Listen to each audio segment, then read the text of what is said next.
Hello, GM. I'm Emily. I'm going to go over the State of Crypto Growth keynote.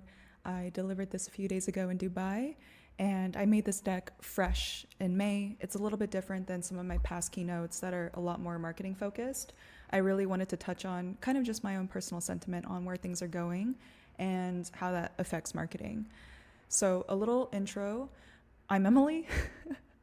I'm the CMO of Hype. We're a crypto super agency, so most of you know us for our marketing agency, but we also have a talent arm as well as a product arm. I've been full-time in marketing for the last 8 years. I joined Hype close to 4 years ago, so I've been here almost 4 years. It'll be 4 years in August. There's about 90 of us, fully remote. I personally discovered the Bitcoin white paper in 2013 in my college dorm room, and I spend way too much time on X. Some of the brands you see on the top right are companies that we've worked with at Hype. If you need any blockchain or crypto native marketing, feel free to reach out. So, what is the current state of crypto growth? There's a very famous and popular quote that you may or may not have seen on your timeline, or if you are on Twitter, or if you go to any crypto growth conferences. And the quote says, "Token price is the best marketing." And there's also other findings in history of this quote, things like number go up is the best marketing. But all in all, this is the current state that I see about when we're talking about crypto growth. And I think it goes back to we need to actually start with what's the current state of crypto. And the reality is that it's not looking great. It is looking great if you are a certain entity, but long term and in terms of the longevity and kind of the trends I'm seeing, I do think we need to sit down and have a talk. So 2008, we got this Bitcoin white paper. I personally read this about, 6 years later, 5 years later. I'm not doing math correctly, but essentially it showed me that with math, you can actually have a completely peer-to-peer financial system. You don't need a financial institution or a middleman without a third party, privacy. These are all buzzwords that were in the Bitcoin white paper. This is what got me into crypto, and I went to my first Bitcoin meetup a few years later, back before I even went to my first ETH event. Fast forward to 2014, we got the Ethereum white paper, and this had things like decentralized app platform, smart contracts, world computer. So we went from a peer-to-peer currency to completely decentralized applications.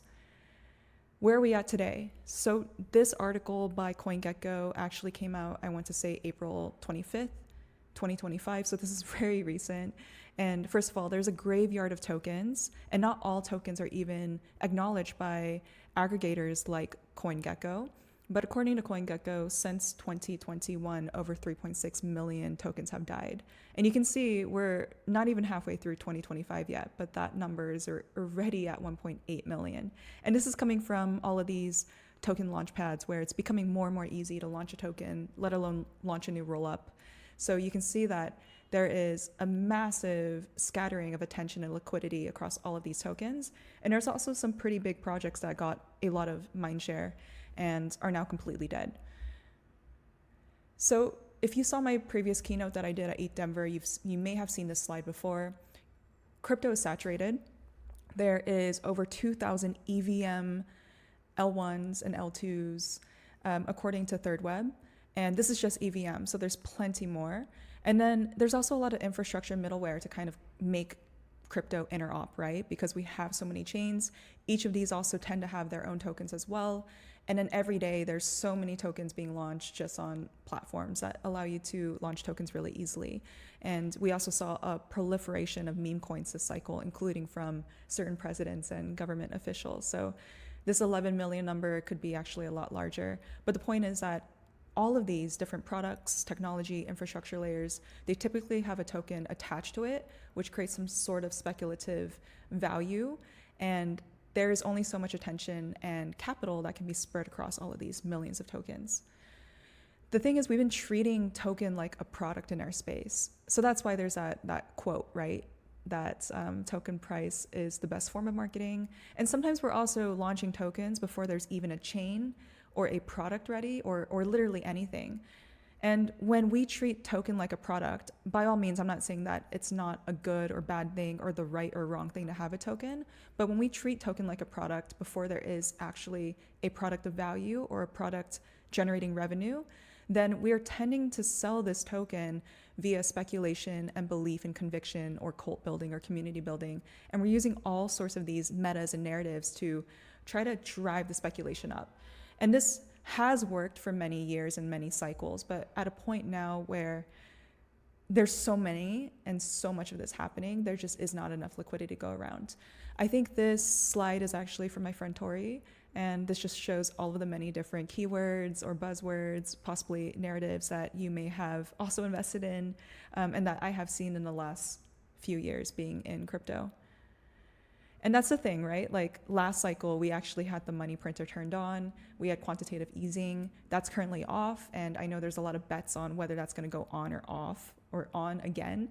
But the fact that we are betting on these types of monetary policies to pump our bags, I'm not sure is kind of the right value proposition in this space. And there's also this meme on the left of Osho where, you know, when these things keep happening, there's a quote of, but the people are not the smartest. And I think the reality is, like, you know, I've been rugged a few times. I've definitely participated in rugs and scams and have not made the best investment decisions. But there is a point in time where when you don't have any capital left, you start to pull out. And we're seeing that with mainstream. Like crypto is actually mainstream in the sense that I think most people, and I've noticed this just with my own personal friends and people that I onboarded live, they know what Bitcoin is. Bitcoin is on the news. I remember flying on a flight recently to a crypto conference and it was CNBC and Bitcoin was there with a ticker. This data shows that the search history cycle over cycle. So you can see the first spike of Bitcoin in the red. I also put in crypto and Ethereum there. Crypto is in blue, Ethereum's in yellow, and this is the last since 2009 worldwide. Cycle over cycle, those search terms have gone down. So what this implies is that mainstream knows what cryptocurrencies are. They're familiar with Bitcoin, but they are seeing it as a speculative financial asset versus something that even has some product or utility. And there's also numbers showing that crypto Twitter is not growing in size either. And you know, this last cycle has been a bit rough. I was in Dubai, so that's why I added the Burj Khalifa here. But most meme coins and many airdrops, even some of the most hyped up airdrops with the most mindshare that many people were excited about, and even projects that were building for years, they had a chart that looked like this, where it was down only. And I flipped the chart, and what's actually going up is cynicism. So we're now seeing a lot more anonymous Twitter pages that are calling things out and calling certain people out. And I noticed that these get a lot more traction on the timeline. I'm also getting messages from friends like this one here on just feeling like a bit lost or a bit disappointed with how things are going. So if you're feeling this way, you're not alone. And it's justified, right, with why the cynicism is going up. There's all sorts of headlines, from scams to hacks to certain government officials and certain products that are just not showing our space in the best light. One thing that is up though is marketing. So I pulled this screenshot from Keynote, and they have graphed all of crypto Twitter sentiment, and I just put in the words marketing. So this is showing how many times marketing was mentioned on Twitter, in crypto Twitter the last year, and you can see that it has gone up. So it seems like people are trying to understand how to do marketing in the space, or actually talking about marketing as a way to get engagement too. So now that we covered the state of crypto, what is the actual state of crypto growth now? You know, I think this last year, mainly because of Keynote, we have this term coined called mindshare. And this is usually alluding to projects that are pre-TGE. And this is the measurement, essentially, of brand awareness, which is a Web2 marketing term. The distinction here is that we're measuring brand awareness purely on crypto Twitter, and we're not including other channels when we talk about mindshare in the context of Keynote. So I am noticing there's trends at crypto conferences and talking to other growth leaders where we're now moving to retention. So after mindshare, after the token is launched, so post TGE, how do we retain people? So retention in the traditional marketing sense essentially means repeated app chain protocol usage. So if you are an app, it's like, how many DAUs do you have? What is your LTV growing? Are you increasing the number of users using your app?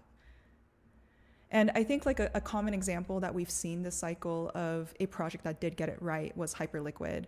And if you look, they have kind of the perfect trifecta here, right?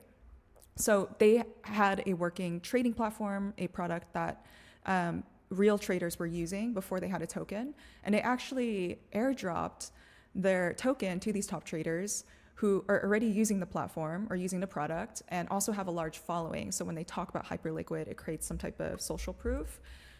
All of the revenue coming from these trading fees are used for token buybacks, product development, whatever the case is. And then they also have a staking protocol where users can go and stake these tokens to earn potential rewards. This also decreases sell pressure. So this perfect trifecta kind of creates for more users, more buyers of the token, distinction there that users are people that are actually using the product and buyers are simply buyers of the token, because sometimes you can speculate on the token and not use the product. And overall, the token demand goes up. And the thing is, I'm going to show this chart again. Token doesn't equal a product for mainstream. There is no product market fit for a token to the mainstream market. And that's proven with the fact that there's less people entering the space, less capital entering the space outside of institutional products like ETFs. But you can see with kind of the search demand, it has gone down cycle over cycle. And even when I have done certain live onboardings, I do see a lot of friction when I introduce my non-crypto friends to crypto native apps. So this is kind of the state that I think we're in right now.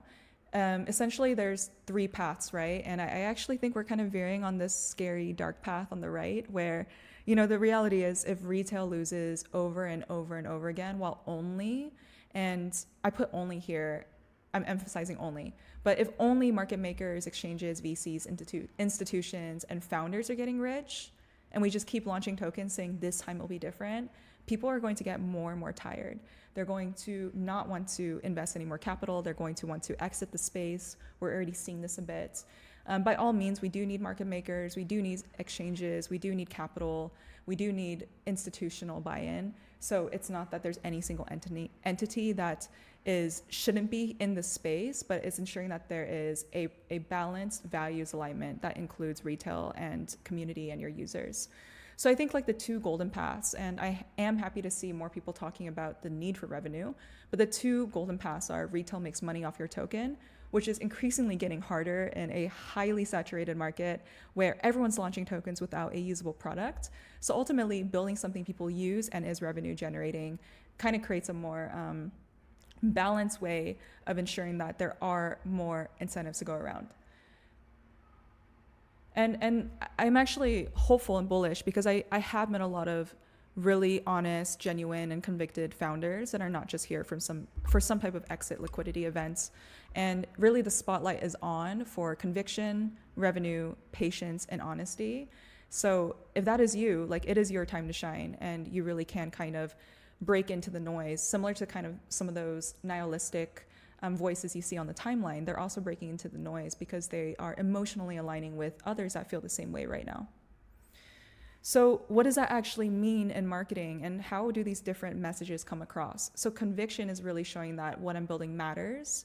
This is why I believe in it. This is why this deserves to exist. It's ultimately your why, and it can be said in many different ways and forms. It's definitely something the founder needs to believe in. You also need to believe in this to get buy-in and build out a team. And we hear these terms like founder-led marketing and team-led marketing. Essentially, they should be distribution channels for explaining the why behind you exist. But I do believe that showing up, especially when there is certain uncertainty or criticism, this is the best time for the founder to show up and show their conviction. I also believe revenue is a great way to show, like, look, this is how people are actually benefiting from our platform or product or chain or infra, whatever you're building, or explaining the pathway to revenue. And you can even use dashboards like Dune, Flipside, whatever the case is, to show proof of revenue. And I really would like to see transparency, which I know honesty is here, kind of shown on chain a bit more. And I think that would be a great way to break through the noise.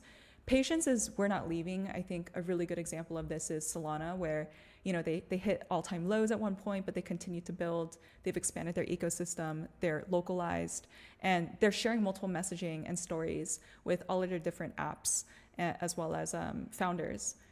Honesty. So something that I encouraged at the Growth Summit was I oftentimes hear on panels things that went really well.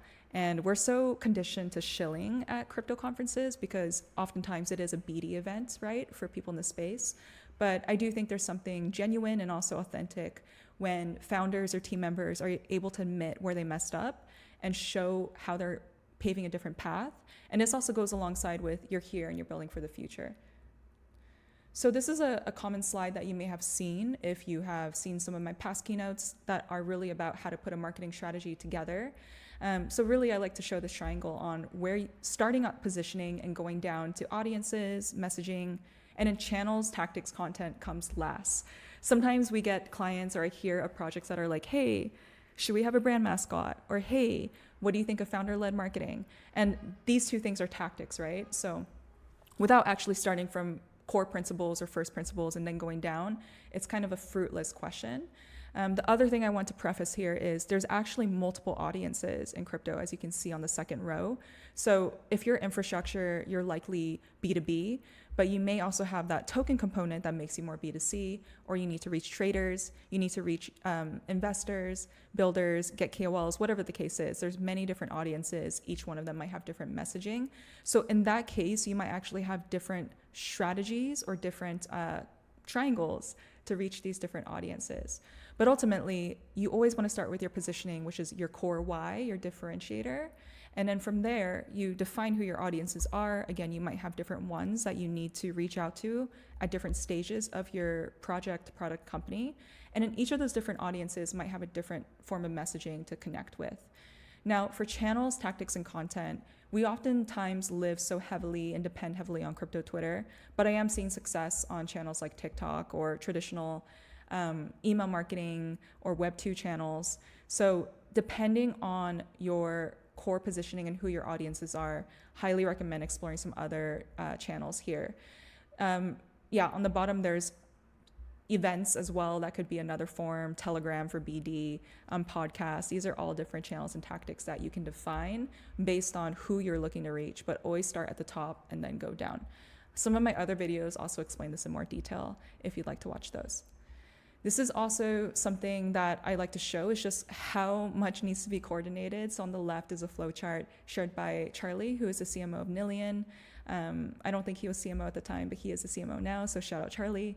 And very similar to us at Hype, essentially, we're looking for your goals, and we are then going to get in buy-in and align with you, make sure legal approves, create all the creative execution, the campaign mechanics, the messaging, and then we actually go to market. And there is a whole checklist of distribution similar to this where you can see PR outreach. In the cases that there's paid, you have to make sure that goes on.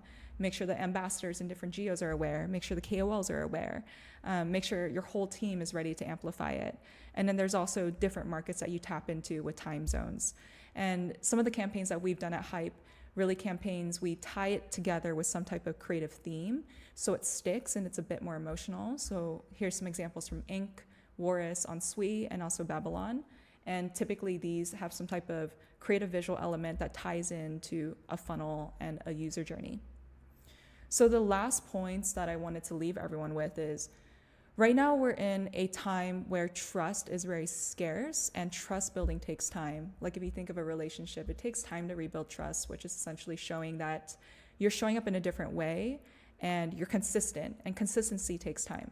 Brand building takes time because you actually need to earn your brand and make sure that it is sticking with the audiences and it's not forced. Same with narrative, right? So seeding a narrative takes time, especially in a space where there's so many categories, subcategories, and metas that change every few weeks. I highly recommend to focus on revenue or path to revenue and actually talk about this in your comms and messaging. Show off your product, show off your business model. Focus on this before going straight to token if you can.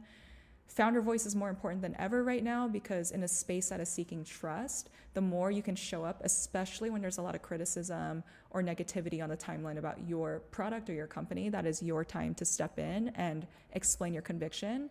And also, token is not the product, so the token is a separate product from your actual product. The point here is treat them as separate messaging to different audiences, and make sure that that you have a product that you're also building as well, and show that off. And of course, the most important is talk to your users. I don't think we do that enough, and it's just something so simple, but a reminder of something to do. And that is everything. Thank you so much for watching.